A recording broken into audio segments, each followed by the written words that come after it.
Ano-ano nga ba ang mode of assessment o ang ways to become a registered nurse here in Australia? Meron po tayong iba't ibang paraan para maging registered nurse dito sa Australia. Una, ito ay ang university pathway. Maaaring ang ating registered nurse ay pumasok dito sa university ng 1 taon, 2 o 3, depende sa credit transfer na ibibigay ng mga universities dito sa Australia.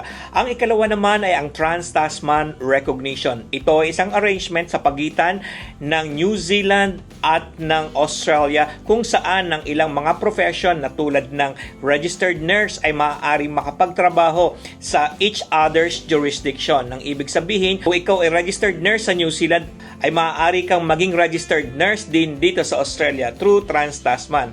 Ang ikatlong paraan naman ay ang direct registration para sa mga Stream A candidates. Ito ay mga nurses na nakatapos ng mga bachelor degree sa AQF Level 7 sa Ireland, US at United Kingdom.